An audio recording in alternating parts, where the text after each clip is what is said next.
पहले हम ओवरव्यू करेंगे गेटेड एंड अनगेटेड कैटेगरीज का, उसके बाद हम प्रैक्टिकल वर्क करेंगे सब कुछ। तो आज हम पहले पढ़ेंगे गेटेड कैटेगरीज क्या होती है। A gated category is a category that has required Amazon approval for sale. Amazon might require performance checks, additional fees, and other qualifications for certain product categories. Gated categories वो होती हैं कि harmful जो products होती हैं, जैसे कि makeups आ जाता है, कॉस्मेटिक्स आ जाती है और बहुत सारी चीजें आ जाती हैं, ये होती है गेटेड कैटेगरीज। इससे हमने इस चीज को बेचने के लिए हमें Amazon को सर्टिफिकेशन प्रोवाइड करने पड़ते हैं, डॉक्यूमेंट्स प्रोवाइड करने पड़ते हैं, लीगल डॉक्यूमेंट कि हमारे पास ये इसके सर्टिफिकेशन है। तो काइंडली आप मुझे मेरी जो प्रोडक्ट है वो हार्मफुल नहीं है, ठीक है ना, काइंडली आप मुझे ये सेल करने दें। हमें अमेज़न को जी जी लाइसेंस वाला चक्कर होता है इनका ना। लाइसेंस मतलब जी गेटेड जी का मतलब है लाइसेंस, लाइसेंस लेना। जी हमें लाइसेंस लेना पड़ता है अपनी प्रोडक्ट्स के लिए। अब एक कोई मेकअप की कैटेगरी है, मेकअप के कोई प्रोडक्ट सेल कर रहा है, अब वो चेहरे पे लगना है, ठीक है ना, अगर उसमें से कोई भी केमिकल कोई रॉन्ग यूज हुआ हो तो उसका पूरा चेहरा खराब हो जाएगा। इस वजह से ये है गेटेड कैटेगरी। इसके लिए हमें प्रॉपर सर्टिफिकेशन, इसका लाइसेंस बनवाना पड़ता है जो हमें अमेजोन को दिखाना पड़ता है। उसके बाद अमेजोन कहता है हाँ अब आकर आप सेल कर सकते हो, बिकॉज आपकी प्रोडक्ट टेस्ट हो चुकी है और कोई हार्मफुल प्रोडक्ट नहीं है आपकी। तो इसके लिए हमें एडिशनल फीस भी पे करनी पड़ती है, इसके हमें लीगल डॉक्यूमेंट्स बनवाने पड़ते हैं, वकील हायर करने पड़ते हैं और बहुत सारी चीज़ें होती हैं हमें लीगल डॉक्यूमेंट्स बनवाने के लिए। तो list of gated categories. Gated categories क्या? Automotive, baby products, health and household, beauty products, toys and games. अब आप में से कुछ लोग सोच रहे होंगे कि टॉयज एंड गेम में से गेम्स कौन सी गेटेड कैटेगरीज है। इनमें गेटेड कैटेगरीज बहुत सारी आ जाती हैं। इनमें फॉर एग्जांपल क्ले, जो इनमें क्ले होती है ना, वो अब किसी भी हार्मफुल केमिकल से अगर बनी हुई हो तो बच्चे तो वो उठाकर मुंह में भी डाल लेते हैं, तो इस वजह से उनको नुकसान हो सकता है। इस वजह से इनमें भी काफी जो कैटेगरीज है वो गेटेड में आ जाती है। टॉयज एंड गेम्स की जो कैटेगरीज होती है। Industrial and scientific and electronics. Electronics में क्या आ जाता है, बैटरीज वगैरह आ जाती हैं जो जल्दी फायर कैच कर लेती हैं और बहुत सारी चीजें आ जाती हैं। जो बैटरीज वगैरह होती है अगर वो एक्सपायर हो जाए या फिर उनका कोई भी केमिकल खराब हो जाए तो वो ब्लास्ट भी हो सकती है। इस वजह से ये गेटेड कैटेगरीज है, इनके हमें प्रॉपर सर्टिफिकेशन शो करवानी पड़ती है अमेजोन से अप्रूवल के लिए। ये देखिए जैसे कि any product in above categories और related to this categories will be required certain invoices and certificates to sell an Amazon on Amazon, so to avoid hassle we do recommend to start with open categories. कि मतलब हम यही आपको recommend करते हैं कि आप ओपन कैटेगरीज में जाएं, क्योंकि ये वाली जो कैटेगरीज है ना, ये तो जो बड़ी बड़ी कंपनियां होती हैं ये उनके लिए बहुत आसान होता है। जो हम इंडिविजुअली अगर एज अ न्यू सेलर हम जाते हैं तो हमारे लिए बहुत ज़्यादा मुश्किल हो जाता है। हमें बहुत, हमारे पास इतनी ज़्यादा इन्वेस्टमेंट भी नहीं होती और हमें अमेजोन अप्रूवल भी इतनी जल्दी नहीं देता। तो जो बड़ी बड़ी कंपनियां उनका तो पहले से नाम बना हुआ होता है, तो वो उनको उनके लिए अप्रूवल लेना बहुत ही आसान होता है और वो पैसा भी लगा सकती हैं, ठीक है ना, उनके पास पड़ा होता है पैसा। तो इस वजह से हम, हमारा इतना बजट नहीं होता, उनके पास तो बजट ही बजट होता है, तो इस वजह से वो लगा सकते हैं, लेकिन हाँ एज अ इंडिविजुअल सेलर हम लोग नहीं जा सकते। जिनको आवाज नहीं आ रही वो काइंडली अपना माइक ऑन करके हमें बताएं।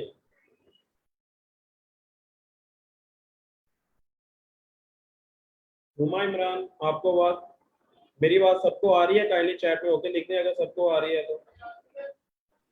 सर आवाज आ रही है लेकिन बीच बीच में कट जाती है ना, इसलिए मसला होता है। आई थिंक जिनको आवाज नहीं आ रही उनके इंटरनेट में इशू है, क्योंकि मैं तब से सुन रहा हूँ किसी किस्म की कोई डिस्टर्बेंस नहीं है। बिकॉज ज्यादातर को जो आवाज है ना वो सही आ रही है। काइंडली अपना नेट चेक कीजिए। अभी मेरे नेट में तो कोई इतना खास मसला नहीं हो सकता, बिकॉज 16 MB का नेट लगवाया हुआ है। जी ज्यादातर स्टूडेंट्स को आवाज आ रही है जी। काइंडली जिनको आवाज नहीं आ रही वो अपना एक बार नेट चेक कर लीजिए या दोबारा कनेक्ट कीजिए।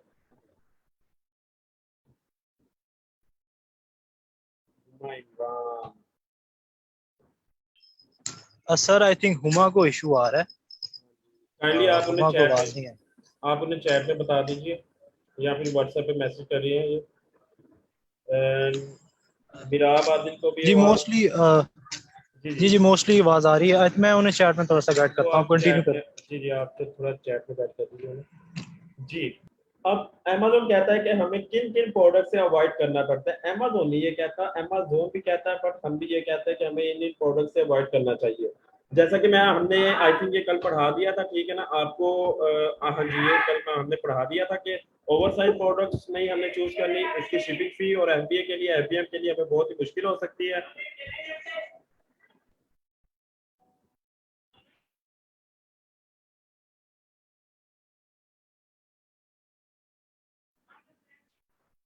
जी, तो जो इजीली ब्रेकेबल होती है जैसे कि मिरर वगैरह हो गया, तो ये हमने चूज नहीं करी। हेल्पर प्रोडक्ट जो फायर इजीली कैच कर लेते हैं, हमने वो नहीं लेनी है। लिथियम आयन बैटरीज नहीं लेनी है, ब्लास्ट होने का खतरा होता है।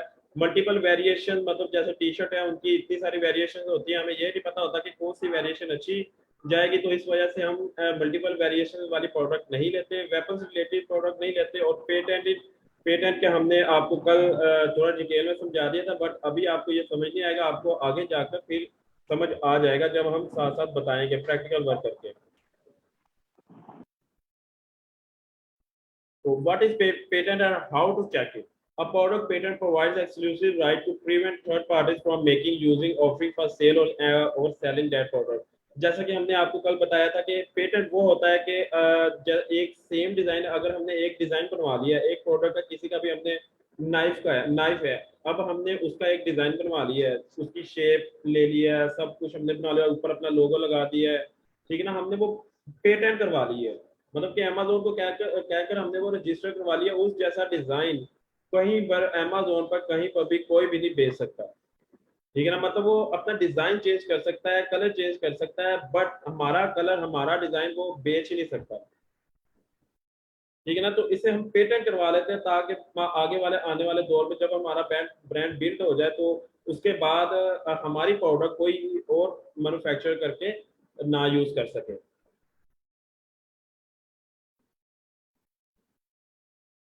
Higher a third party patent checker from Fiverr pro USA recommended, ठीक है। तो यहाँ पे बहुत सारी इनकी वेबसाइट भी होती हैं, वो हम आपको दिखाएंगे, ठीक है ना। और यहाँ पे हम आपको ये भी बता रहे हैं कि फाइवर पे जाते हैं तो प्रो यूएसए में देखते हैं, तो यूएसए में हम पेटेंट अपना रजिस्टर करवा लेते हैं। सर मैं यहाँ पे थोड़ा सा ऐड करना जी जी चाहूँगा। जी जी, करें करें।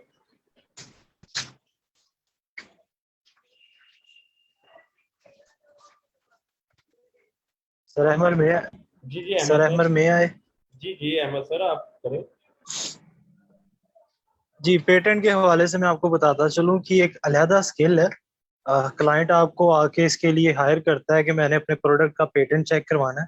उसके एक ये $30 से $40 हायर करता है जस्ट टू चेक इट कि ये पेटेंट है या नहीं है। उसकी 3 वेबसाइट्स हैं, तीनों आपको रिटर्न में कल ग्रुप में सेंड कर दी जाएंगी। आपने शेयर सेव करके रख लेनी है अपने पास। उस वेबसाइट से जाके आप जो भी आपको वो अपने प्रोडक्ट की शेप देगा या उसकी फीचर्स देगा, वहां से जाके आप चेक कर सकते हैं। तो उन वेबसाइट से आपने अच्छे तरीके से चेक करना है। जस्ट इतने से काम के आपको क्लाइंट काम ना पे करता है, डॉलर्स देता है। सो ये एक अलहदा स्किल है। जिस तरह प्रोडक्ट हंटिंग है, प्रोडक्ट सोर्सिंग है, तो पेटेंट चेक करना भी एक स्किल है बीए का। जी सर कंटिन्यू करें। जी हुमायूं इमरान, आपने हैंड रेस किया है, क्या आपका कोई क्वेश्चन है?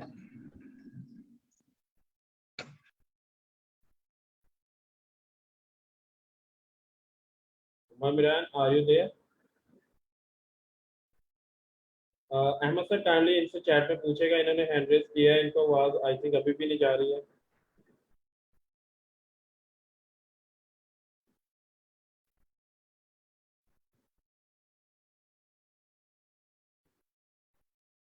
अब यहाँ पे दो तरह के पेटेंट होते हैं, टाइप्स ऑफ पेटेंट। एक पेटेंट, एक यूटिलिटी पेटेंट होता है एंड एक डिजाइन पेटेंट होता है। बस अभी भी आवाज नहीं आ रही।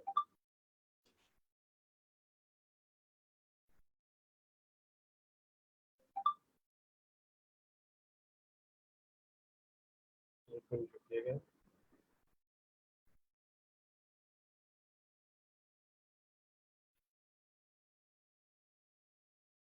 जी काइंडली अहमद सर इनका इशू देखिएगा कि क्या हो रहा है, इनको आवाज अभी भी नहीं आ रही है, तो उमा इमरान को देखिएगा कि इनकी क्या मसला आ रहा है इनका।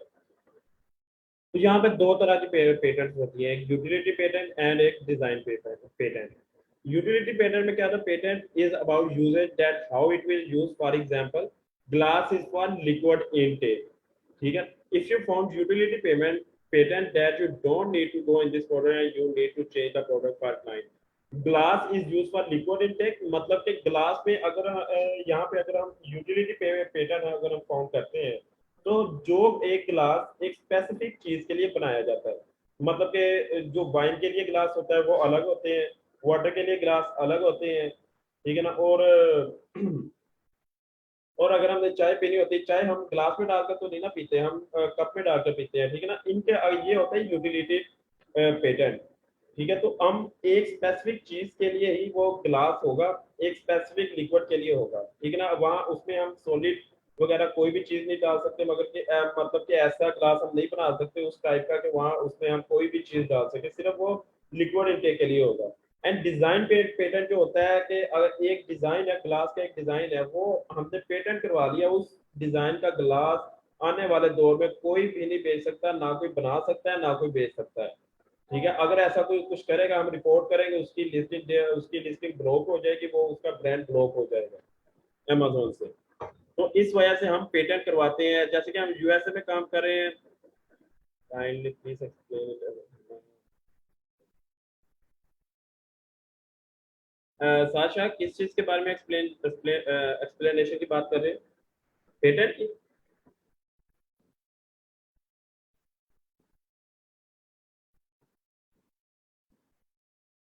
चले एक मिनट मैं आपको ये समझाता हूँ।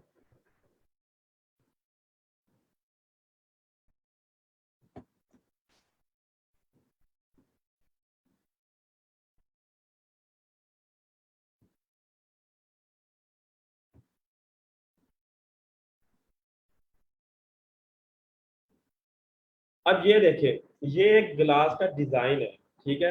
हमने ये गिलास का डिजाइन बनवाया, अपने मैन्युफैक्चरर से कहा ये मुझे गिलास का डिजाइन बना दो, ठीक है ना। और हमने यूएसए में इसे पेटेंट करवा दिया, ठीक है। अब इस डिजाइन का ग्लास कोई भी यूएसए में जो भी बंदा है, कोई भी बंदा इस डिजाइन का ग्लास ना बनवा सकता है ना ही बेच सकता है।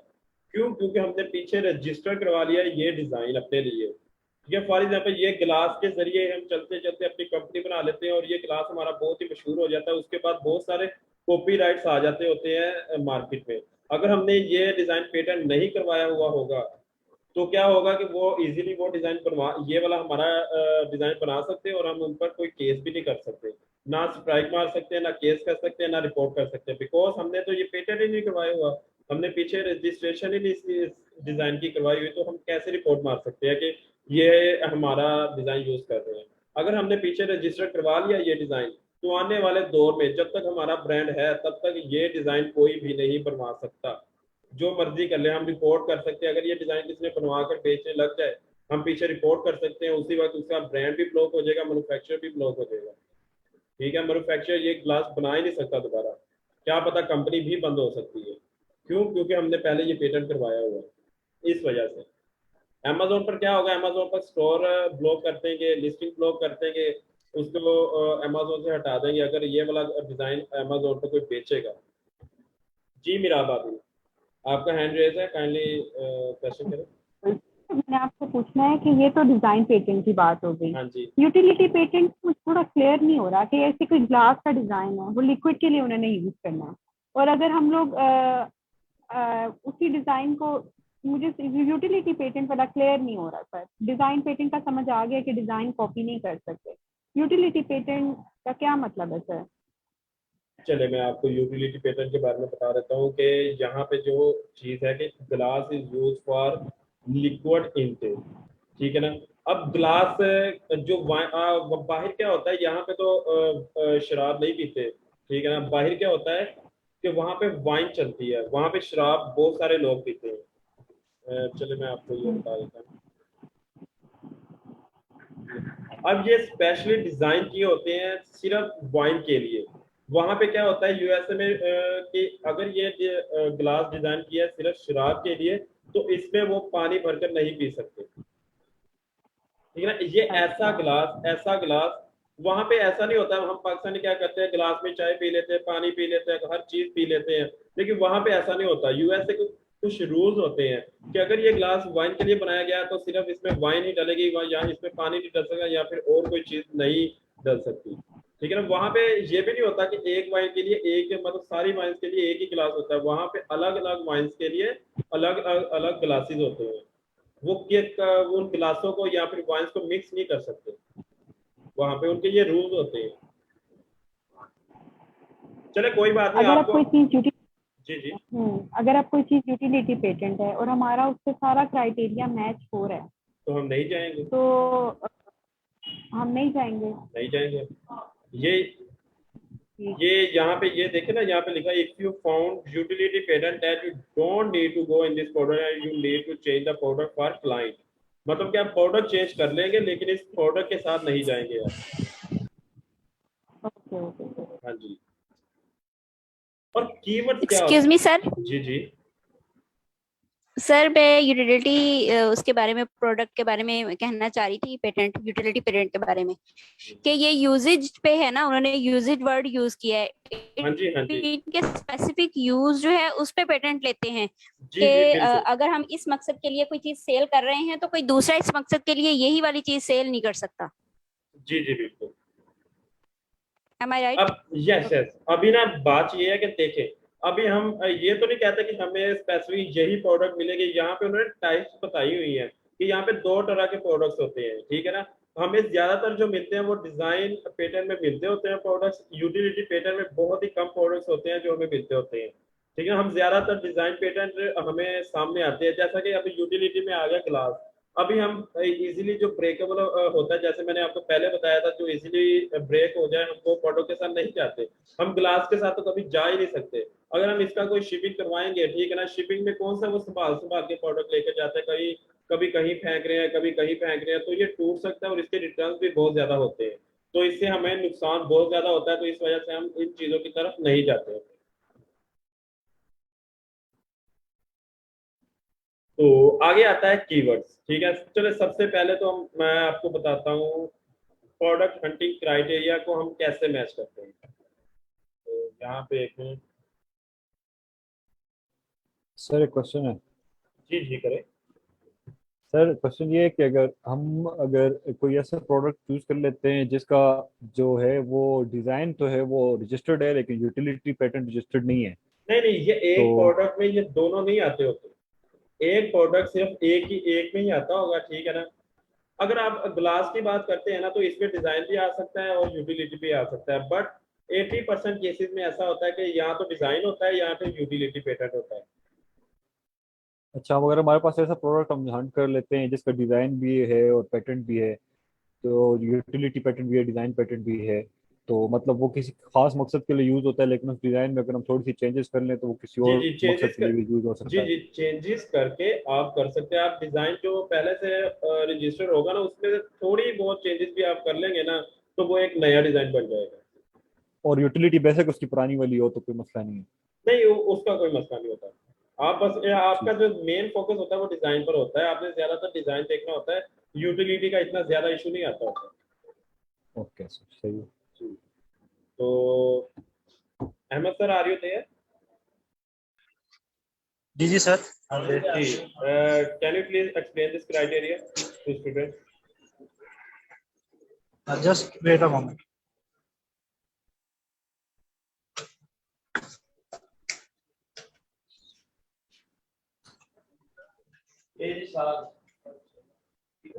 जी सर, अमर कौन सा प्रोडक्ट सर्च किया आपने? जी मैंने आइसक्रीम स्कूप सर्च किया है, काइंडली इन्हें थोड़ा सा गाइड कीजिए। जी तो हमारे सामने ये इंटरफेस है, आइसक्रीम स्कूप के रिलेटेड सारे स्टैट्स हैं। अब मुझे आज किसी ने मैसेज किया था, आई डोंट रिमेम्बर कि कौन थी स्टूडेंट्स, अगर उन्हें थोड़ा याद आता है तो वो अपना माइक ऑन करके बता सकती हैं। वो कह रही थी कि स्टेप बाय स्टेप हमें सारा सिखाया जाए, कंफ्यूज हो रहे हैं। तो आज हम आपको एक तरतीब से सिखाएंगे कि एक प्रोडक्ट को आपने A to Z एनालिसिस उसका कैसे करना है। तो जैसे कि हमने वे कीबोर्ड ऐड किया, और आइसक्रीम स्कोप हमारा कीबोर्ड था, हमारा प्रोडक्ट था, उस पर हमने हीलियम 10 की एक्सटेंशन रन की, तो हमारे आगे स्टैट्स आ गए। अब फर्स्ट थिंग हमने ये करनी है कि जो टॉप 6 है ना वो स्पॉन्सर्ड आ रहे हैं। स्पॉन्सर्ड का क्या मतलब है? मतलब कि उन्होंने इस पे पीपीसी कैंपेन्स रन की हैं, एडवर्टाइजमेंट के थ्रू उन्होंने इसको रैंक कर दिया, फर्स्ट पे आ गया। इसकी कोई ऑर्गेनिक सेल नहीं है, ऑर्गेनिक रैंक नहीं है, तो इसको हम ना कंसीडर नहीं करते, इसको हम अवॉइड करते हैं। तो फर्स्ट थिंग इज कि हम इसको रिमूव करेंगे। सर अहमद, आप जो है स्पॉन्सर्ड लिस्टिंग है उनको रिमूव करें जरा, फर्स्ट 6 को।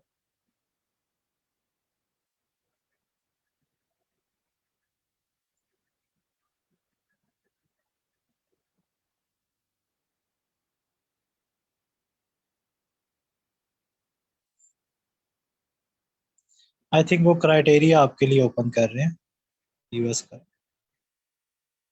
अच्छा, फातिमा, आप व्हाट्सएप ग्रुप में क्वेश्चनिंग कर रही हैं, अगर आपको क्वेश्चन हो तो आप माइक ऑन करके क्लास के दौरान भी पूछ सकती हैं, यहीं पे पूछ लिया अगर। I am sorry Ahmed sir, दरअसल मेरा माइक म्यूट था, तो इस वजह से आपको पता नहीं लगा।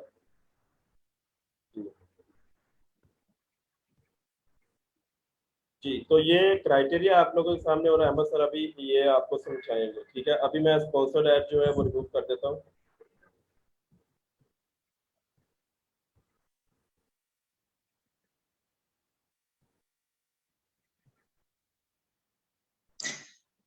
जी हुमा का अभी तक आवाज का इशू नहीं सॉल्व हुआ।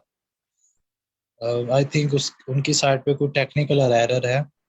या आई थिंक उनके मोबाइल में एरर आ रहा है शायद, बिकॉज सबको हाँ जी, आवाज आ यही रही है, कुछ होगा। सिर्फ उनको ही आवाज नहीं आ रही है, उनको वो बोले। मैं चले उनसे बात कर लेता हूँ, आप क्राइटेरिया समझाओ। ठीक है। सो अब हमने वो स्पॉन्सर लिस्टिंग सारी रिमूव की, अब हमारे पास ये सारी ऑर्गेनिक लिस्टिंग है और इसमें कोई पीपीसी या स्पॉन्सर्ड ऐड शामिल नहीं है। तो जो फर्स्ट थिंग हम देखते हैं वो देखते हैं कि रेवेन्यू हमारा सॉर्ट हो। हमने revenue high to low sort कर लेना है। तो उसके लिए हम क्या करेंगे कि रेवेन्यू वाले सेक्शन पे जाके जस्ट डबल टैप करेंगे। सर अहमद, रेवेन्यू को सॉर्ट करें। सी, तो इस तरह रेवेन्यू पे जाके आपने 2 दफा क्लिक करना है, आपका रेवेन्यू सॉर्ट हो जाएगा। सी, जो पहला सेलर है वो $1,65,442 सेल अपनी रेवेन्यू जनरेट कर रहा है। Second 31, then 30। सो आप देखेंगे एक तरतीब के साथ ऑनवर्ड उनकी रेवेन्यू कम हो रहा है। तो हमने रेवेन्यू को हाई टू लो सॉर्ट किया है।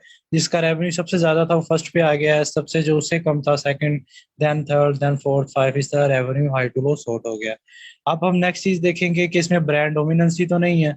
सो जो थर्ड सेक्शन है ब्रांड वाला, उसमें आपको पता लगता है कि जो हमारी स्पेसिफिक लिस्टिंग है वो किस ब्रांड के अंडर आ रही है। सो इसमें आप देखेंगे 1 2 3 4 5 6 7 8, इवन के 9 10 भी कहीं भी ब्रांड रिपीट नहीं हो रहा। किसी भी एक ब्रांड की एक से ज्यादा लिस्टिंग मौजूद नहीं है। टॉप 10 लिस्टिंग में 10 अलग तरह के ब्रांड है, और जो 10 के 10 हैं वो रेवेन्यू जनरेट कर रहे हैं, सबके सब अच्छा कमा रहे हैं। तो एक ऐसी प्रोडक्ट है जिसमें हम जंप इन कर सकते हैं। अगर हम न्यू सेलर भी बनेंगे तो इसमें गुंजाइश मौजूद है कि हम भी यहाँ पे आके प्रॉफिट कमा सकेंगे, रेवेन्यू जनरेट कर सकेंगे। तो नेक्स्ट थिंग हम देखते हैं कि इसका प्राइस वेरिएशन तो नहीं है। अब आप यहाँ पे एक बात नोट करेंगे, जो फर्स्ट पे बैठा है वो $9 की दे रहा है। सेकंड थिंग इज के वो 13 पे है, थर्ड लिस्टिंग 11 पे है, देन 36 है, 19 है, 45 है, 12 है, देन 6 आई थिंक, या 6 पॉइंट समथिंग डॉलर्स है। तो आप देख रहे हैं कि प्राइस में काफी फर्क है, जबकि प्रोडक्ट तो सेम है, आइसक्रीम स्कोप ही है। तो प्राइस कहीं $6 है तो कहीं 35+ डॉलर है। तो ये फर्क क्यों आता है? ये मोस्टली फर्क आता है कि कोई सिंगल पैक सेल कर रहा है, कोई आइसक्रीम क्यूब का एक पैक सेल कर रहा है, कोई डजन मतलब कि दर्जन में सेल कर रहा है, किसी ने दर्जन का यहाँ पे प्राइस लिखा हुआ है, कोई 2 का पैक सेल कर रहा है, कोई 3 का पैक सेल कर रहा है। सो जहाँ पे पैकेजिंग में या पैक्स में या बंडल्स में चीज आ जाती है वहां पे प्राइस वेरी करता है। सो ऐसे प्रोडक्ट को भी हम अवॉइड करते हैं जिसमें प्राइस जो है वो कांस्टेंट ना हो, टॉप 10 लिस्टिंग से प्राइस वेरी कर रहे हो। सो ये तो एक इसका एक नेगेटिव एस्पेक्ट है जहाँ से ये जो प्रोडक्ट है वो नेग्लेक्ट हो सकता है। सेकेंडली आ जाते हैं हम सेल्स पर मंथ में। तो जो फर्स्ट है वो 16,000 अपने यूनिट सेल कर रहा है monthly, then 265, 200, 700, 2000 sorry, then 700, then 1400, so on इसकी सेल्स भी मंथली ठीक है। तो नेक्स्ट सेल ग्राफ है, वो हम आपको हीलियम 10 में दिखाएंगे कि सेल ग्राफ कैसे एनालिसिस करते हैं, इसमें कोई इतना खातर नहीं दिया होता। देन आ जाता है रेवेन्यू, सबसे मेन चीज। इसमें जो क्राइटेरिया के मुताबिक है ना, जो निबलर का क्राइटेरिया इस वक्त एक्सेप्टेबल है, उसमें वो कहते हैं कि जो टॉप 10 सेलर है वो एट लीस्ट 15,000 रेवेन्यू जनरेट कर रहा हो पर मंथ। तो इसका अब टॉप 8 लिस्टिंग शो हो रही है। सर अहमद थोड़ा नीचे स्क्रॉल करें ताकि हम टॉप 10 देखें कितना रेवेन्यू जनरेट कर रहे हैं। ठीक, तो टॉप 10 जो भी है वो 15,000 से तो अबव ही है, तो ये तो हमारा बॉक्स टिक हो गया। लेकिन इसमें एक नेगेटिव एस्पेक्ट है, इसमें सिर्फ हम यही नहीं देखते कि 15,000 रेवेन्यू जनरेट है कि नहीं है, हम ये देखते हैं कि जो रेवेन्यू है वो इक्वली डिस्ट्रीब्यूट है कि नहीं है। वो आपको नीचे 9th लिस्टिंग में तो नजर आएगा, किसी का 16 है, किसी का 17,000 है, 20 है, 22 है, 30,000, 35,000 है, लेकिन नंबर 1 पे बैठा है वो 1.5 लाख प्लस। सर ऊपर थोड़ा स्क्रॉल करें, ये देखें आप, $1.5 लाख कमा रहा है। So there is huge gap between first and second listing. तो ये भी एक तरह की ब्रांड डोमिनेंसी ही गिनी जाती है कि जो एक ब्रांड है वो सारा रेवेन्यू इकट्ठा करके लेके जा रहा है, और जो बाकी 9 लिस्टिंग्स बच रही हैं टॉप 10 में उनको उतना रेवेन्यू नहीं मिल रहा जितना फर्स्ट पे मिल रहा है। तो ये भी एक तरह की ब्रांड डोमिनेंसी ही मानी जाती है। मिशेल शबीर का सवाल है कि ब्रांड रेवेन्यू क्या है। तो रेवेन्यू बेसिकली हम कहते हैं प्रॉफिट को, मुनाफा, कमाई। जब हम एक टर्म यूज करते हैं कि रेवेन्यू जनरेट हुआ है, इसका मतलब है कि इतनी कमाई हुई है, इतना प्रॉफिट कमाया है। तो revenue is directly proportional to profit. Sir जब हम देन आ गया क्राइटेरिया जी जो BSR जो बेस्ट सेलर रैंक है, जी जी तो हम जी इसको किस तरह करना पड़ता है कि ये ज्यादा होना चाहिए या कम? इसमें जी आप अपना माइक ऑफ कर ले, मैं आंसर करता हूँ। इसमें प्राइवेट लेवल में हम फिलहाल प्राइवेट लेवल कवर कर रहे हैं, तो PL में BSR की इतनी वैल्यू नहीं है। जब हम होलसेल में स्विच करेंगे तो होलसेल में BSR देखा जाता है प्रोडक्ट का। इसमें PL में कोई, जो आप इवन के क्राइटेरिया भी देखेंगे उसमें BSR का कोई इतना लेना देना नहीं है। BSR को इतना BSR कंसीडर नहीं करते PL में। होता क्या है? ये होता है बेसिक सेलर रैंक।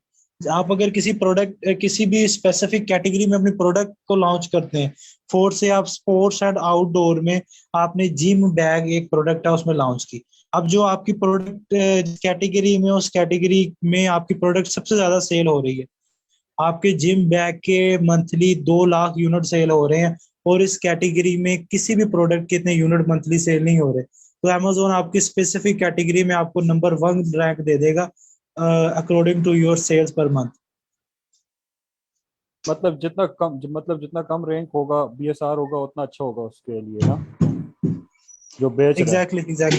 एग्जैक्टली। लेकिन हंट करते वक्त हम इसको नहीं देखेंगे जब तक हम होलसेल पे काम नहीं कर रहे। फंड करते हुए हम PL में इसको इतना कंसीडर नहीं करेंगे, होलसेल में इसकी वैल्यू है, वो हम आपको तब सिखाएंगे कि मिनिमम कितना BSR होना चाहिए किसी भी होलसेल में Me Too लिस्टिंग करने के लिए।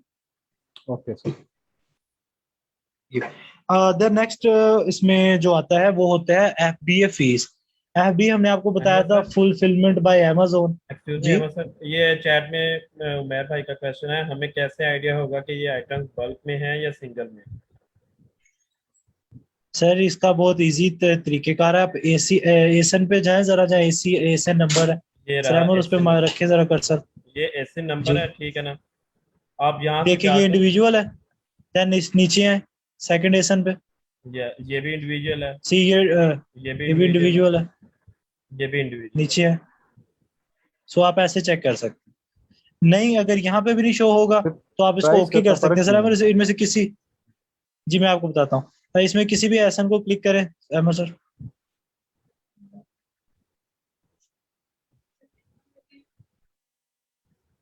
जी ये प्राइस से रिलेटेड सारी इंफॉर्मेशन आ गई। अच्छा, जिसका प्राइस सबसे ज्यादा हाई है सर अहमद उसे ओपन करें ताकि हम देखें कि इसका प्राइस इतना हाई क्यों बाकियों की निस्बत। ये $14 वाली ना, $34 वाली, ये सॉरी, इसको ओपन करें। ये $36। जी जी जी इसको कर ले, इसको कर ले। इसका डिजाइन देखिए, ये है ब्रांड थ्रिफ्टी, एक ब्रांड है, उसका डिजाइन है। और जहां तक ये जी मैंने ये बेसिकली अपने यूनिक डिजाइन की वजह से इतना हाई ना प्राइस चार्ज कर रहा है। तो जो प्राइस वॉर है ना, प्राइस जो इतना वेरी करता है उसकी सिर्फ एक वजह मैंने आपको बताई थी कि वो पैक्स में हो सकती है। इसकी कई वजूहात है। इसमें एक है कि उसका कोई स्पेसिफिक डिजाइन है। सेकंड ये है कि वो कोई ऐसा फीचर ऐड कर देता है जो बाकियों में नहीं होता। कई पैकेजिंग में आ जाते हैं, कई वो कलर वेरिएशन इतने दे रहे होते हैं जिस वजह से वो एक्स्ट्रा चार्ज करते हैं। तो ये 3-4 वजह है प्राइस वेरी करने की। Excuse me sir. जी सर मेरा क्वेश्चन ये है कि ईएस के क्राइटेरिया के मुताबिक एवरेज रिव्यू जो है वो 1500 से अबव नहीं होनी चाहिए। तो सर जी। रिव्यू जो है जहाँ पर भी हमें अबव 15 दिखेगा तो वो हमें फिर मतलब वो हम छोड़ दें प्रोडक्ट। मैं आपको बताता हूँ एवरेज रिव्यूज हम निकालते किस तरह है। टॉप 10 में जितने रिव्यूज शामिल हैं, सर वो थोड़ा ओपन करें इंटरफेस डिवाइड जहाँ पे करके स्टार्ट थे। Number of review total divide by 10। जी, जो टोटल रिव्यूज है ना टॉप 10 में, उसको आपने अपना कर लेना है जमा, ऐड कर लेना है, देन आपने 10 पे डिवाइड कर लेना है, फिर टॉप 10 के एवरेज रिव्यूज निकल आएंगे। जहाँ पे ये रिव्यूज वो जो एवरेज रिव्यू है वो हमने देखने हैं कि वो 1500 से कम होने जी जी चाहिए। जी जी। एक तो वो एवरेज रिव्यू जो ऊपर दिखा रहे हैं ना 2000, जी सर जी इसको आपने कंसीडर नहीं करना। हम टॉप 10 के एवरेज रिव्यूज पे जाते हैं, वो 1500 से अबव नहीं होने चाहिए। जी सर ठीक है। सर इनमें इस प्रोडक्ट की तो 1500 से अबव है कि 24,000 है, जी 3,000 जी है। इस प्रोडक्ट जी जी बिल्कुल। इस प्रोडक्ट में तो और भी बहुत सेटबैक्स हैं। मैंने आपको बताया कि प्राइस काफी वेरी कर रहा है। सेकंड, इसमें रेवेन्यू में ब्रांड डोमिनेंसी है। सो ये प्रोडक्ट तो किसी भी सूरत में हमारा गो टू नहीं है। ये तो वैसे हम इसको एनालिसिस कर रहे हैं इसका।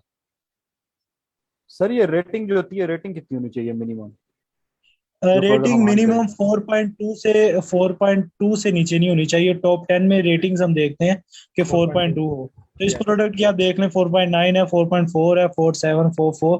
तो रेटिंग की तरफ से तो ये प्रोडक्ट ओके है। 4.2 से मोस्टली ऊपर ही है रेटिंग्स जी जी टॉप 10 में ना। उमेर भाई की क्वेश्चन है, प्राइस में vary for it design and quality. जी उमेर भाई ऐसा ही है, डिजाइन और क्वालिटी पे प्राइस मैटर करती है। जी, इसके 3-4 पैरामीटर है। क्वालिटी है, डिजाइन है, पैकेजिंग है, और कई बल्क में है, इन बंडल्स आ जाते हैं। उनकी डायमेंशंस है, वेट है, बहुत डायमेंशन। सारी चीज आती हैं। एग्जैक्टली। जी अहमद सर, इनको बीएसआर के बारे में थोड़ा सा बता दें। चले मैं बीएसआर की एक छोटी सी आपको एग्जाम्पल कि बीएसआर हम चेक कैसे करते हैं, उसके बाद अहमद सर आपको बीएसआर बताएंगे कि बीएसआर क्या होता है।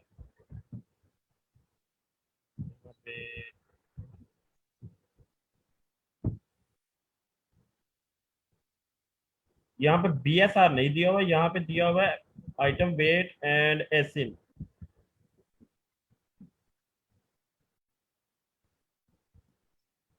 जी अहमद सर, काइंडली आप ये बीएसआर के बारे में थोड़ा बताइएगा।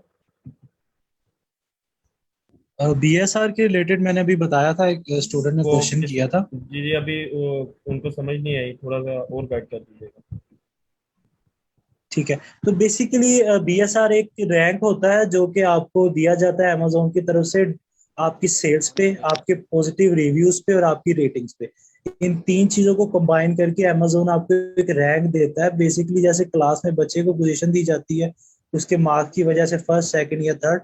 तो आप जिस कैटेगरी में अपने प्रोडक्ट को लॉन्च कर रहे हैं, तो उस प्रोडक्ट की सेल के मुताबिक, उस प्रोडक्ट के पॉजिटिव रिव्यूज काउंट के मुताबिक और रेटिंग्स को, तीनों को ऐड करके आपकी जो भी प्रोडक्ट की प्रोग्रेस होती है, तो अमेजोन उस प्रोडक्ट को आपके स्पेसिफिक कैटेगरी में एक रैंक देता है। उसको हम बीएसआर कहते हैं, बेसिक सेलर रैंक। ये अभी वेबसाइट ओपन नहीं हुई, तो जब ओपन होगी तो मैं आपको बता दूंगा, ठीक है। आई थिंक पता नहीं क्या इशू आ रहा है इस वेबसाइट में, आई थिंक डाउन हुई पड़ी है वेबसाइट ये। चलिए अहमद सर आप नेक्स्ट कंटिन्यू कीजिए। चलिए अभी ना हम क्राइटेरिया के हिसाब से देख लेते हैं, ठीक है। तो यहाँ पे जो क्राइटेरिया फर्स्ट है, average reviews of top 10 sellers is less than 1500। तो यहाँ पे ऐसा वैसा कुछ नहीं है, ठीक है। रिव्यू काउंट जो है वो 24,000 है, 3,000 है, 2,400 है, 3,000, 2,000, 5,000, 15,000। तो ये प्रोडक्ट हम यहीं पे छोड़ देंगे। बट अभी मैं आपको समझा रहा हूँ, तो इसी वजह से मैं इसी पाउडर पे आपको सब कुछ समझा देता हूँ कि हम चेक कैसे करते हैं। अब यहाँ पे आ जाता है सर्च वॉल्यूम। इसका सर्च वॉल्यूम कितना होना चाहिए? 12,000 प्लस। ये यूएसए का क्राइटेरिया है, ठीक है। 12,000 से प्लस मतलब कि ये इसका सर्च वॉल्यूम बहुत ही गुड है, बहुत ही अच्छा सर्च वॉल्यूम है ये हमारे क्राइटेरिया पे पूरा उतरता है। एंड एवरेज सेलिंग प्राइस $14.99 होनी चाहिए। अब इसकी एवरेज सेलिंग प्राइस क्या है देख लेते हैं। इसकी जो एवरेज सेलिंग प्राइस है वो $13 है। तो इसका मतलब, और यहाँ पे जो हमने पहले देखा था, हमें यहाँ इसकी प्राइस देखकर ही पता चल गया था कि यहाँ पे प्राइस बार बहुत ज्यादा है। जैसे कि यहाँ पे आप देखें, इसने $9 की लगाई, इसने 13, फिर 11, फिर 36, 19, 34, 12। तो इस प्रोडक्ट में हम जा ही नहीं सकते, बिकॉज यहाँ पे प्राइस बार बहुत चल रही है। उसके बाद क्या आता है? Average monthly revenue of 10th seller more than $15,000। जैसे कि अभी अहमद सर ने आपको बताया कि जो 10वां सेलर है उसका जो मंथली रेवेन्यू होना चाहिए वो 10,000 से ऊपर होना चाहिए। वो ये देखिए यहाँ पे 10,000 से ऊपर है। वो हम क्यों चेक करें कि 10वें सेलर का हम क्यों चेक करते हैं? वो इस वजह से क्योंकि अगर इसका 15,000 से ऊपर होगा ना, तो इससे ऊपर जितने भी हैं वो 15,000 से ऊपर ही जाएंगे। ये देखिए इसका भी ऊपर, इसका भी ऊपर, 28, 27, 28, 30, 31 और 1,65,000। ठीक है। उसके बाद हम क्या चेक करते हैं? Amazon as a seller not more than 3 times in top 10। ठीक है। तो यहाँ पे हम देखते हैं कि Amazon कितने बार यहाँ पे बैठा हुआ है। ये देखिए यहाँ पे Amazon बैठा हुआ है 1, 2, 3, 4, 5, मतलब कि टॉप 10 में Amazon 5 बार बैठा हुआ है यहाँ पे। तो इस प्रोडक्ट की तरफ हम यहीं पे हम इस प्रोडक्ट को छोड़ देंगे, क्योंकि हम Amazon के साथ compete ही नहीं कर सकते। अगर यहाँ पे 2 बार Amazon होता तो फिर हम इस प्रोडक्ट को कंसीडर कर सकते थे, बट यहाँ पे Amazon 5 बार बैठा हुआ है, मतलब कि ज्यादातर सेल्स Amazon ही लेकर जा रहा है। तो इस प्रोडक्ट के साथ भी हम नहीं जाएंगे। अच्छा सर, ये देखिए अमेजोन से ऊपर जो स्प्रिंग शेफ है ये वो उसना, ये जो अमेजोन से जो ऊपर स्प्रिंग शेफ है उसमें FTA है ना वो, तो जी तो सर वो सही compete कर रहा है अमेजोन के साथ। वो सही compete कर रहा है। अगर हम इसके लिए सर ये बात समझ नहीं आ रही है लगी हुई। जी। इसका ब्रांड का नाम तो कुछ और है और ये आगे AMZ क्यों लिखा हुआ है? इसका ब्रांड तो ये रेस्टोरेंट पता नहीं क्या लिखा हुआ है। ये Amazon का ब्रांड है। मेरी बात सुने, ये अच्छा, Amazon ने अपना बनाया हुआ है ब्रांड। हम ब्रांड ऐसे नहीं बिल्ड करते कि हमने पहले से एक ब्रांड बनाया हो। हम Amazon पर जाके अपना ब्रांड नेम रजिस्टर करवाते होते हैं। ठीक है। Amazon क्या कर रहा है कि डिफरेंट ब्रांड से, अब ये देखें यहाँ पे शिप एंड सर्विस जो है ना फुलफिल्ड बाय Amazon है। तो मतलब कि ये फुल FBA का मतलब फुलफिल्ड बाय Amazon, और यहाँ पे तो Amazon खुद ही कर रहा है, खुद ही बेच रहा है, खुद ही कर रहा है। ठीक है। तो इसने अपने ये जो है ब्रांड बनाए हुए हैं। यहाँ पे इसका ब्रांड नेम क्या है? रेस्टोरेंट, बेयर, और बहुत सारे ये थ्रिफ्टी। ये है Amazon ने अपने ब्रांड नेम रजिस्टर करवाए हुए हैं ताकि ये वाले नेम बाद में कोई चोरी ना कर सके, इस नेम से कोई और सेल ना कर सके। ठीक है। ये पहले से उन्होंने अपने रजिस्टर करवा कर रखे हुए होते हैं। तो अगर ये सही compete कर रहा है तो इससे कोई बंदा अगर जाकर पूछेगा ना कि इसने कितनी देर लगाई है, इसको compete करने में कितना पैसा लगाया है, तो फिर वो आपको बताएगा कि मैंने इतनी देर लगाई है। चले हम मान लेते हैं कि एक बंदे ने इनसे compete कर लिया, सिर्फ एक बंदा ही compete कर पाया है, ना ये compete कर पाया, ना ये compete कर पाया, ना ये compete कर पाया। ठीक है ना। इनमें ये से भी कोई तो ज्यादा टाइम ऊपर नहीं रहेगा ना, हो सकता है कि ये ये भी भी कभी आगे नहीं ये जाए। भी ज्यादा टाइम ऊपर नहीं, ये तो हमने सॉर्ट किया है इस वजह से ऊपर आया हुआ है। अगर हम सॉर्ट ना करते तो ये ऊपर ना आता शायद। ठीक है। तो इसी वजह से कह रहा हूँ, इसने पीछे बहुत ज्यादा मेहनत, इसने पानी की तरह पैसा बहाया होगा तभी जाकर ये ऊपर आया है। और इसकी लिस्टिंग डेट क्रिएशन देखे एक्सक्यूज मी 2000। सर, जी मैं थोड़ा सा इसके बारे में कहना चाह रही थी कि Amazon के साथ हम इसलिए compete नहीं कर सकते कि उसके पास तो बहुत ज्यादा पैसा होता है। ठीक है। और जो न्यू जिसको हमने सर्च करके देनी है, हमें क्या पता उसका कितना बजट है, वो हमें बताएगा ना कि मेरा बजट इतना है।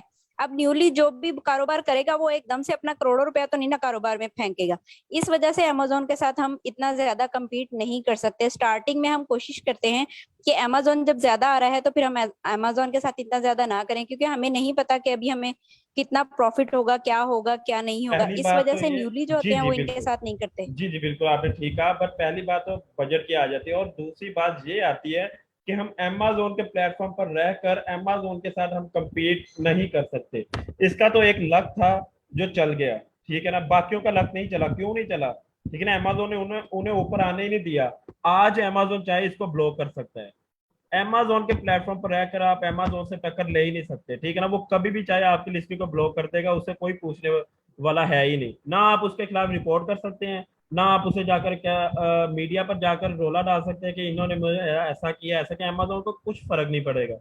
अमेजोन इसका अपने प्लेटफॉर्म का बादशाह है, ठीक है ना, वो कुछ भी कर सकता है, आप उन्हें वो आप उसे उस तक नहीं कह सकते, ठीक है ना। आज आज अमेजोन चाहे इस लिस्टिंग को हटा दे तो इसके पल्ले क्या बच जाएगा, कुछ भी नहीं, ठीक है। तो इस वजह से हम अमेजोन के प्लेटफॉर्म पर रहकर अमेजोन के साथ ही compete नहीं कर सकते। इस बंदे ने तो compete कर लिया, जैसे तैसे कर लिया, मुझे नहीं पता कैसे किया है, बट ये ना ये compete कर पाया, ना ये कर पाया, ना ये कर पाया, और ना जो नीचे बैठे हुए हैं वो कर पाए हैं, ठीक है ना, ना ये कर पाया है।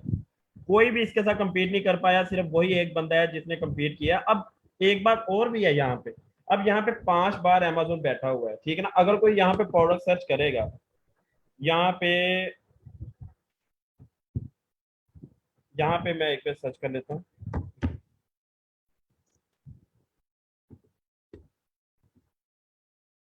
अब ये देखिए, अब अमेजोन ने एक तो 5 बार लिस्टिंग की हुई है, ठीक है ना, कोई बंदा यहाँ पे आता है, उसे ये पसंद नहीं है, ये पसंद नहीं है, ये बैठा हुआ है अमेजोन, ये अमेजोन बैठा हुआ है, ठीक है। उसके बाद आता है यहाँ पे, ये अमेजोन बैठा हुआ है, ये अमेजोन बैठा हुआ है। वो क्या करेगा कि उन्होंने 5 से 6 बार अमेजोन आ रहा है इसमें, अब क्या करेगा, कोई सेलर आएगा, वो देखेगा यहाँ पे उसे ये पसंद नहीं आई, चलो मान लेते हैं ये भी पसंद नहीं आई, ये अमेजोन की लिस्टिंग है, ये भी पसंद नहीं आई, ये अमेजोन की लिस्टिंग है, ये भी पसंद नहीं आई, ठीक है ना, दो अमेजोन की 2 लिस्टिंग उसे पसंद नहीं आई, बट यहाँ पे जाके ये भी पसंद नहीं आई, बट ये वाली लिस्टिंग उसे पसंद आ गई है। तो रेवेन्यू किसको गया, ऑर्डर किसको गया, अमेजोन को गया है। अमेजोन 5 बार बैठा हुआ है, ठीक है ना, अगर ऊपर उसे सेलर को नहीं पता होता ये कौन बेच रहा है कौन नहीं बेच रहा, ठीक है। अब सेलर ने इनमें से तो रिजेक्ट कर दी, उसे नहीं पसंद आई, नीचे गया, चले मान लेते हैं ये भी पसंद नहीं आई, तीनों पसंद नहीं आई, ठीक है। अब नीचे गया, अब ये वाली जो लिस्टिंग है अमेजोन की है, मान लेते हैं, ठीक है ना, अब यहाँ पे आया, ऊपर वाली सारी लिस्टिंग छोड़ गया, अब यहाँ पे आया कोई सेलर, तो उसे ये वाली पसंद आ गई, ऑर्डर किसको गया, अमेजोन को, रेवेन्यू किसका बढ़ा, अमेजोन का, सेल्स किसकी बढ़ी, अमेजोन की। इस वजह से हम अमेजोन इस ये भी वजह है कि हम अमेजोन को कंसीडर नहीं करते। और यही ब्रांड डोमिनेशन में बात आती है जो मैंने अभी अमेजोन के बारे में आपको बताई है, ठीक है ना, 5 बार लिस्टिंग की होगी, ऊपर से ब्रांड की 4 लिस्टिंग छोड़ देगा, नीचे वाली उसे लिस्टिंग पसंद आ जाएगी, तो उसी ब्रांड को सेल्स गई है, उसी ब्रांड को रेवेन्यू गया है सारा।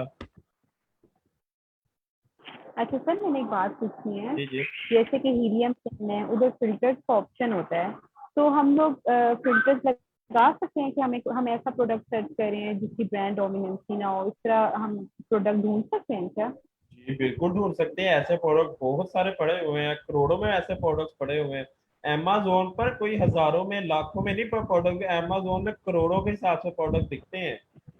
आपको तो सिर्फ रोजमर्रा की जिंदगी के जो चीजें यूज आती है सिर्फ उसी के नेम के बारे में पता है, लेकिन अमेजोन पर ऐसी ऐसी चीजें भी पड़ी हुई है जो आपने कभी देखी भी नहीं होगी ना सुनी होगी, ठीक है ना, अमेजोन पर बहुत सारी चीजें बिकती हैं। तो उस तरह तो हमारे लिए प्रोडक्ट ढूंढना आसान हो जाएगा ना, हम अपने जो हमारा क्राइटेरिया है उसके हिसाब से अगर हम फिल्टर्स डाल दें।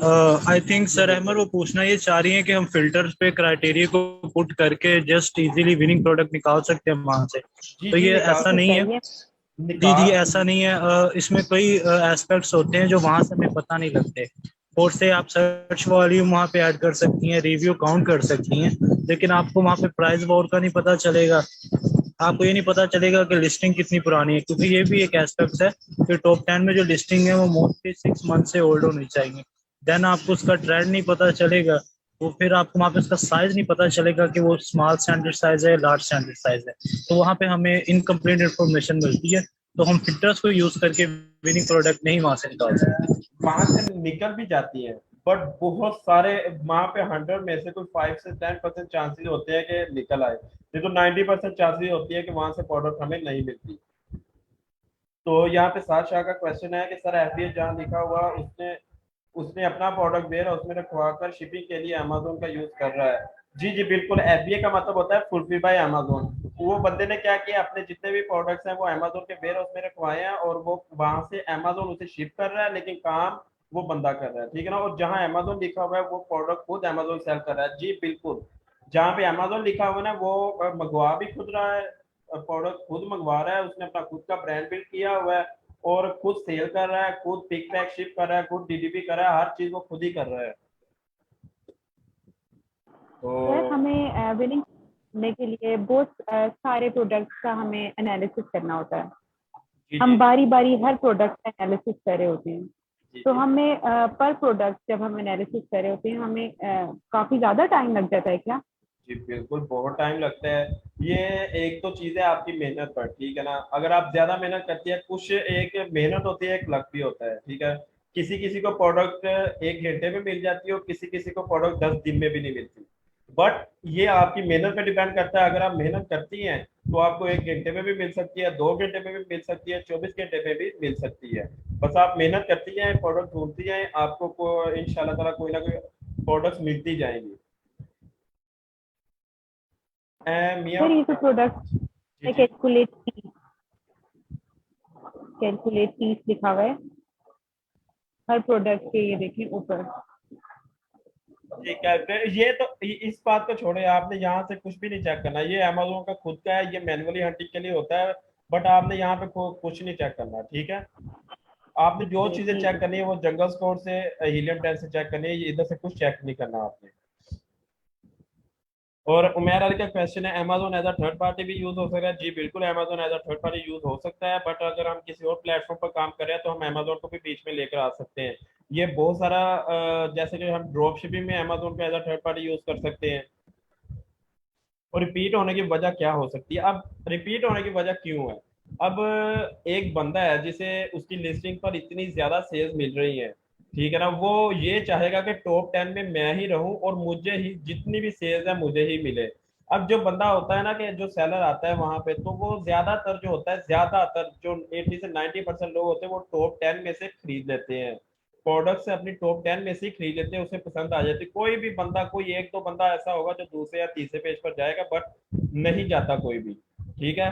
तो 80 से 90% जो बंदे होते हैं वो टॉप 10 में से अपनी चीजें खरीदते हैं। तो एक सेलर को एक लिस्टिंग से लाखों का रेवेन्यू जनरेट हो रहा है, तो वो कहेगा कि मैं अपनी एक और लिस्टिंग बनाऊं, कि मतलब कि टॉप 10 में सिर्फ मेरी ही लिस्टिंग रहे। क्योंकि वहां पे ऐसे भी बंदे आ सकते हैं कि जिन्हें उसकी लिस्टिंग ना, एक लिस्टिंग अगर उसने की है, उसे वो ना पसंद आकर वो दूसरे के पास चला जाएगा, ठीक है। तो लेकिन सेलर को तो नहीं ना पता होता कि टॉप 10 में कौन बैठा है कौन नहीं बैठा।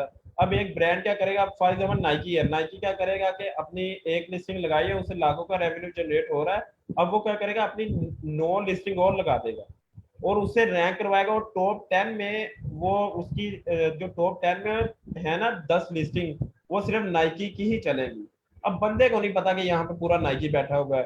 अब वो क्या करेगा कि अगर पहली लिस्टिंग नहीं पसंद आई, दूसरी पे गया, दूसरी नहीं पसंद आई, तीसरी, तीसरी, मतलब कि पहली 8 लिस्टिंग पसंद ही नहीं आती। अब 9वीं लिस्टिंग पर गया, उसे पसंद आई, उसने परचेज कर ली।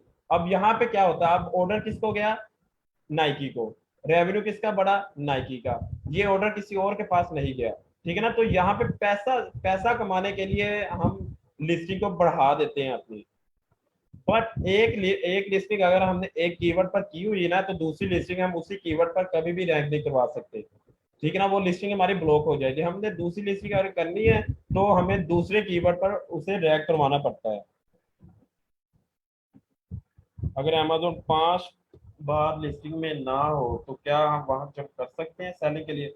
जी बिल्कुल, वहां पे, लेकिन जस्ट हमें ये नहीं ब्रांड डोमिनेशन या फिर अमेजोन एज अ सेलर नहीं देखना होता। वहां पे हमने वेट देखना होता है, रिव्यूज, रेटिंग्स, प्राइस वॉर, हर चीज हमने एस्पेक्ट चेक करने होते हैं। सिर्फ हमने यही चीज नहीं चेक करनी होती। ऐसी नंबर किस लिए यूज होता है? ऐसी नंबर होता क्या है, जैसे आपका नाम साद है, मेरा नाम अहमद है, ठीक है ना, उमैर का नाम उमैर है, ठीक है ना। आपको ये आप एक एसिन का भी नाम दे सकते हैं, ठीक है ना। जैसे कि आपको आपके नेम से पहचाना जाता है, वैसे ही एक प्रोडक्ट को अमेजोन एक नंबर दे देता है, ठीक है ना। वो नंबर कभी भी रिपीट नहीं होता, किसी और प्रोडक्ट को वो नहीं दे सकता, ठीक है ना। एक खास नंबर होता है, उस नंबर के जरिए हमें एग्जैक्ट प्रोडक्ट का पता चल जाता है, अच्छा ये प्रोडक्ट ये है, ठीक है। जैसे कि अभी मैं यहाँ पे नाम लू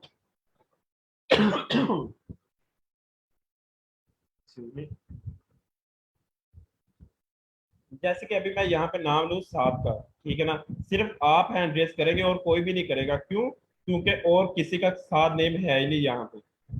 ये तो हमें प्रोडक्ट को जानने के लिए, पहचानने के लिए अमेज़न एक ऐसी नंबर दे देता है ताकि उसे भी याद रहे ये प्रोडक्ट का ऐसी नंबर ये है, ठीक है ना, तो अगले को भी याद है। हमें प्रोडक्ट का पूरा नेम याद रखने की जरूरत नहीं होती है, हम जस्ट ऐसे ही याद रख लें ना, तो हमारे पास प्रोडक्ट की हर इंफॉर्मेशन आ जाती है। जी अहमद सर, अभी हम एफएक्यू स्टार्ट करते हैं। अगर किसी के भी कोई क्वेश्चन है तो हमने सब कुछ अभी आज के लिए समझा दिया है, तो अभी जिसके भी कोई भी क्वेश्चन है वो काइंडली करें, अपना माइक ऑन करें और काइंडली अपने क्वेश्चंस करिए।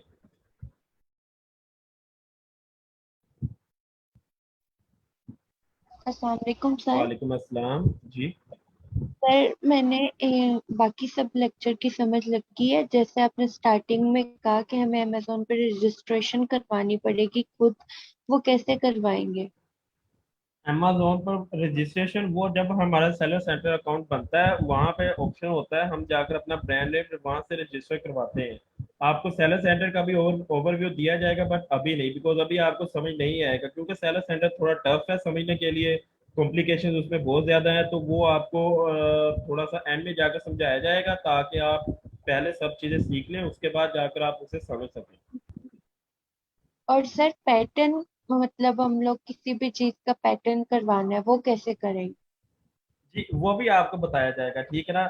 एक दो क्लासेस के बाद पहले ये हम प्रोडक्ट हंट कर लें, उसके बाद जब हम सोर्सिंग पे जाएंगे, हर चीज बाकी चीजों पे जाएंगे ना, वहां पर हम आपको पेटेंट करना भी सर सिखाएंगे। मैं जी जी जी आप। मैं इसका जवाब देता हूँ। जी जी। पेटेंट तो वो ऑलरेडी होता है, हमने अनपेटेंट करवाना होता है। इसका मतलब है कि हम उस प्रोडक्ट को अपने लिए अवेलेबल कर देते हैं ताकि हम सेम प्रोडक्ट को मैन्युफैक्चर भी कर सकें और सेल भी कर सकें। इसके लिए कुछ पेड वेबसाइट्स हैं, वो आपसे कुछ डॉलर पे करती हैं, डिपेंड कि आपके प्रोडक्ट का रेवेन्यू कितना है, वो कितनी हाई वैल्यू प्रोडक्ट है उसके मुताबिक। सबसे $40, 81, $20 आपको पे करने होंगे उन वेबसाइट्स को, और वो डिजाइन आपको पेटेंट कर देंगी और एक नोइस जारी कर देंगी, एक तरह का परमिशन लेटर है, क्योंकि वो वर्ल्ड वाइड जानी मानी वेबसाइट्स हैं। उनके उस लेटर को अमेजोन भी कबूल करता है। देन अगेन जब आप अमेजोन पे उस प्रोडक्ट की लिस्टिंग करने लगेंगे, अमेजोन कहेगा कि ये पेटेंट है, आपके पास परमिशन है इसको सेल करने की, तब आप उनको वो उस वेबसाइट का परमिशन लेटर शो करेंगे और अमेजोन आपको परमिशन दे देगा उस प्रोडक्ट को सेल करने की। सर मैं वही तो पूछ रही हूँ, परमिशन कैसे मिलेगी अब? मैंने आपको बताया कि वेबसाइट्स हैं, पेड वेबसाइट्स हैं, उनको आपको पे करना पड़ता है। तो उसमें patent.com है, उसके बाद trademark.com है, इसी तरह spoozy.com है, कई पेड वेबसाइट्स हैं जो आपसे डॉलर आपको उनको डॉलर पे करने पड़ते हैं, उसके बदले में आपको वो डिजाइन अनपेटेंट करके दे देते हैं। Okay sir, thank you. Next कोई क्वेश्चन हो आपसे? सर ये मैं ये पूछना चाह रहा था कि अगर किसी प्रोडक्ट का पेटेंट करना चाह रहा हूँ, मतलब मैं अगर अमेजोन के सेलर सेंटर पे काम करूँ, वो पेटेंट करना चाह रहा हूँ, और किसी को पेटेंट अनपेटेंट करना चाह रहा हूँ, तो उसके लिए एक तो मुझे पेटेंट चेक करना पड़ेगा ना पहले, मतलब यूएसपीटीओ वगैरह इस तरह यूके की पीटीओ की साइट्स हैं, उन पे जाके वो बिल्कुल। पेटेंट चेक करना पड़ेगा। उसके बाद जी जो है, मगर मैं पेटेंट के लिए अप्लाई कर सकता हूँ खुद अपने हाथ, मतलब मैं खुद करना चाह रहा हूँ, मैं किसी कंपनी को हायर नहीं करना चाह रहा, तो उसके लिए मुझे कोई लीगल मतलब लॉयर वगैरह की या उधर ऐसी चीज की जरूरत तो नहीं होगी? नहीं नहीं, आप खुद कर सकते हैं। और वीए करता ये काम है, अगर वीए भी पेटेंट करने के लिए आगे बेर हायर करने लग गया तो बिल्कुल। आप मैं ये कह रहा था कि मैं जी आप पेटेंट के खुद ऊपर ही मैंने थोड़ी करेंगे। बहुत रिसर्च की है, तो जी मुझे सिर्फ मतलब ये पता चला है कि ये वेबसाइट्स हैं इनकी, तो उसके बाद मेरे पास नहीं सेलर नहीं, सेंटर तो था नहीं कि पेटेंट के मैं लिए देख ना, सकता कि मतलब मैं किस जी तरह जी, पेटेंट करूँ। पेटेंट के लिए मेनली आपको किसी डॉक्यूमेंटेशन की जरूरत नहीं पड़ती, ना ही आपको कोई चार्टर्ड अकाउंटेंट हायर करना पड़ता है। पेटेंट में अच्छा जहाँ पे सबसे ज्यादा हेडेक आती है वो ये है कि जब आप फोर से आप किसी ग्लास के डिजाइन को सर्च करेंगे ना, बल्कि आप ये सबका होमवर्क भी है, जाकर ट्राई करिएगा, आपको वेबसाइट भी हम सेंड कर देंगे, उसमें आपने किसी भी ग्लास का पेटेंट चेक करना है। तो अगर आप उस वेबसाइट में जंप इन करेंगे तो आपको 3 से 4 पेजेस में डिजाइन ही डिजाइन मिलेंगे। अब आपने चेक करना है कि जो डिजाइन आप सेल करना चाह रहे हैं तो अमेजोन पे वो डिजाइन इनमें है कि नहीं। तो हो सकता है आपको 80, 100, 150 डिजाइन को एनालिसिस करना पड़े। तो ये बेसिकली हेडेक होती है, इसके अलावा कोई इतना इशू नहीं है। और सर मैं कीवर्ड्स के बारे में एक क्वेश्चन और पूछना चाह रहा था कि कीवर्ड जैसे हमने अभी रिसर्च की तो सर्च वॉल्यूम हमने ओवरऑल देखा है ना प्रोडक्ट, जैसे हमने आइस क्रीम स्कूप का सर्च किया है तो उसका सर्च वॉल्यूम आया 68,000। तो इसमें जी फर्दर जब हम काम करेंगे तो फिर तो हम हर कीवर्ड की जो है सर्च वॉल्यूम देखेंगे ना, ये सिर्फ इसी आप के ऊपर मिलाएगा? आप एक ही प्रोडक्ट के अलग-अलग कीवर्ड की बात कर रहे हैं। जी सर।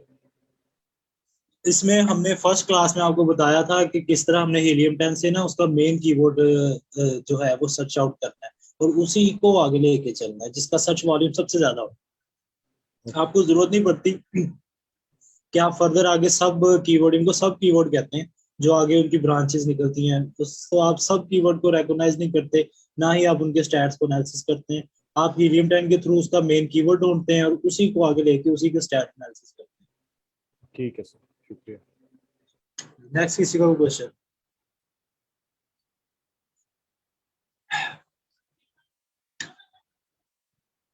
जी काइंडली सब अपने माइक ऑन करें और क्वेश्चनिंग करें जो भी किसी तरह के आपके जहन में है, क्योंकि प्रोडक्ट हंटिंग की 1 से 2 क्लासेस रह गई, तो इसमें जितना आप हो सकता है इसको कवर करें। जी बिल्कुल, आप किसी का भी कोई क्वेश्चन है तो पूछ ले। ये लेक्चर थोड़ा लंबा हो रहा है तो आप जल्दी से क्वेश्चन करें।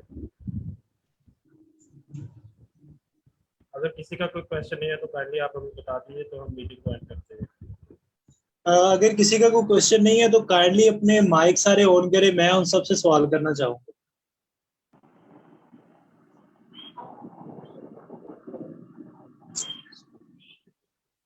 सर एक एक बंदे से क्वेश्चन पूछे फिर माइक ऑन करवाएं, सारे ऑन कर दिए फिर तो कुछ समझ नहीं आई। जी अहमद सर ठीक है, क्योंकि मुझे असल में ना तो आप हेलो अस्सलाम वालेकुम। जी वालेकुम सलाम। मैं भाई पूछना चाह रही थी कि जो आपने एक स्लाइड थी प्रोडक्ट हंटिंग न्यू क्राइटेरिया, जी जी ये बेसिकली यही 12 क्राइटेरिया होता है, जो मतलब यही मेन पॉइंट्स होते हैं जिनके थ्रू हमने प्रोडक्ट हंटिंग करनी होती है? जी मेन पॉइंट यही है, लेकिन जो ये क्राइटेरिया था ये था यूएसए मार्केट का। इसमें यूके का चेंज है, ऑस्ट्रेलिया का, यूए का, जापान, फ्रांस, ऑस्ट्रेलिया, हर मार्केट का हर स्पेसिफिक किसी का क्राइटेरिया डिफरेंट होता होता है। है। उसमें की पॉइंट्स यही होते हैं, रेवेन्यू, रिव्यूज, ब्रांड डोमिनेंसी, लेकिन उसमें है कि इनकी क्वांटिटी, किसी में रिव्यूज की क्वांटिटी ज्यादा है, किसी में रेवेन्यू की क्वांटिटी कम है, जिसमें सर्च वॉल्यूम की सो क्वांटिटी वेरी करती है डाउन या अप, लेकिन पैरामीटर्स यही रहते हैं। ठीक है। और एक और जो आप ये एक भाई अभी अहमद भाई ने बताया था कि जो पेटेंट है ये भी एज अ एक स्किल यूज होती है, तो इसको जो मैंने सा बताया। है वो, हाँ जी, तो ये जो सा है मतलब अगर कोई क्लाइंट कहता है कि ये मेरी प्रोडक्ट, वो मुझे बात समझ नहीं आती कि वो चेक करना है कि क्या ये प्रोडक्ट वो है, पेटेंट है या नहीं है, इस चीज का वो पूछता जी है। जी बिल्कुल बिल्कुल, जब कोई मतलब क्लाइंट उसको वो कोई उसका तरीका होगा, डिटेल होगी उसकी कि भी उसको बिल्कुल चेक करके सब जी, बताना है, तो फिर जब क्लाइंट अपने सेलर सेंट्रल अकाउंट के लिए कोई प्रोडक्ट हंट करवा लेता है, फिर वो उसका चाइना से सोर्स करना चाह रहा है, उससे पहले वो चेक करा आपसे, आपको हायर करता है कि जरा मुझे देख के बताओ कि ये जो मेरा प्रोडक्ट है इसका डिजाइन पेटेंट तो नहीं है। आप उसके किसी उसको और ने तो नहीं चार्ज, लिया हुआ ये डिजाइन, बिल्कुल, मतलब अरे लिया हुआ ये से मुराद किसी ने रजिस्टर तो नहीं करवाया हुआ, रजिस्टर तो नहीं कॉपीराइट करवाया उसके जी। पास तो नहीं है। जी, तो अब आप उसे ठीक चेक करके देते हैं कि भाई ये पेटेंट नहीं है। अगर तो पेटेंट नहीं ठीक है है, तो आपका और उसका साथ यहीं तक का था, वो आपको पे करेगा और चला जाएगा। अगर आप चलो उसे बताते हैं कि भाई ये पेटेंट है, तो वो नेक्स्ट आपको कहेगा मुझे इसको अनपेटेंट करवा के दो, मैं उसके भी आपको पे करूंगा। तो ये दो लेवल में आपको उसकी तो चार्जेस होते हैं, फिर आप उसको अनपेटेंट। अनपेटेंट मींस मतलब, क्योंकि आपने कहा था कि जो कोई एक पेटेंट करता है वो फिर वो ही उसी की प्रोडक्ट होती है, तो फिर असल में ना आप पेटेंट को थोड़ा समझे कि पेटेंट है क्या। अगर हम कोई स्पेसिफिक मार्केट में प्रोडक्ट लॉन्च करना चाह रहे हैं ना, तो हम उसकी गवर्नमेंट को पे करते हैं कि भाई हमसे सालाना इतने पैसे ले लो और किसी और को ये डिजाइन सेल ना करने दें, ठीक है। सो अब हम अनपेटेंट कैसे करवाते हैं, हम उसी ब्रांच की उसी अपना एरिया की, फोर्स है यूएस से है, उसी मार्केट की गवर्नमेंट को हम उससे ज्यादा बिड करके, उससे ज्यादा टैक्स पे करके अपने लिए उसे ना अनपेटेंट करवा देते हैं। ठीक है कि भाई ये प्रोडक्ट मैं भी करना जी चाहता जी हूँ जी लॉन्च। बिल्कुल, मैं आपको इतना सालाना टैक्स दूंगा इस सेलर से ज्यादा, तो इस मुझे भी इसकी परमिशन दे, मैं भी सेल करूँ। मतलब फिर वो भी कर लेगा और ये वाला बंदा भी कर लेगा। जी जी, वो भी करेगा और ये भी करेगा, देन वो आप पे कोई कॉपीराइट स्ट्राइक नहीं इशू कर सकता, किसी किस्म का आपको ठीक फायर नहीं कर सकता। ठीक आप भी सेलिंग के लिए एलिजिबल है और वो भी सेलिंग के लिए सही, ठीक है, थैंक यू। दैट्स नेक्स्ट किसी का क्वेश्चन।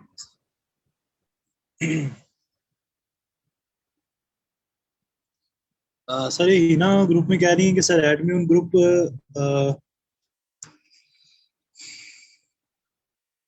जी क्वेश्चनिंग करें, किसी का कोई क्वेश्चन हो तो।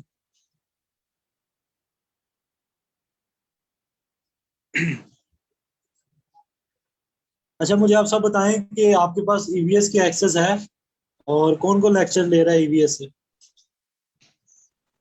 सर मेरे पास नहीं है अभी। उमैर भाई नाम है ना आपका? जी मेरा नाम सुलेमान है सर। जी सुलेमान, आप अहमद सर से रब्ता करें, कल आपको ईवीएस की एक्सेस मिलेगी, आप मैंने वहां से उनको भी बोला साथ साथ था, लेक्चर दें। वो भेज देंगे मुझे, बोला हुआ है। कोई इशू नहीं है, कल आप मेरे इनबॉक्स में आ जाएं व्हाट्सएप में, मैं आपको एक्सेस दे दूंगा। जी तो पूछना चाह रही थी स्टूडेंट्स।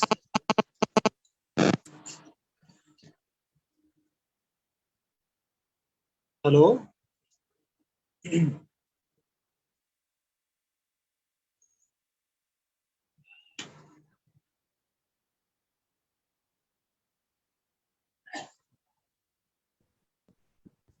जी मिराब तो आदिल, आपका क्वेश्चन आप सब में से जो मीरब है वो सीनियर है आपकी, उन्होंने ईवीएस के लेक्चर सारे कंप्लीट कर लिए, तो आप उनसे भी कोई क्वेश्चनिंग कर सकते हैं, वो भी आपको गाइड करेंगे। नहीं मतलब सारे नहीं, मतलब जो विजुअल असिस्टेंट वाला आपने पूरा दिया था ना, वो आपने जी क्लासेस शुरू होने से 10 दिन पहले ही दे दिया था सर मुझे।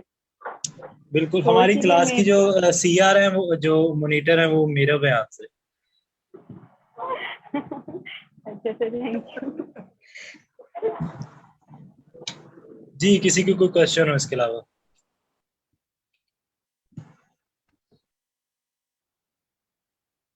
सर अहमद आई थिंक किसी को क्वेश्चन नहीं है, आप सेशन जी को एंड कर सकते हैं। अगर किसी का भी कोई क्वेश्चन होगा तो वो काइंडली ग्रुप में पूछ लीजिएगा। Thank you and Allah Hafiz.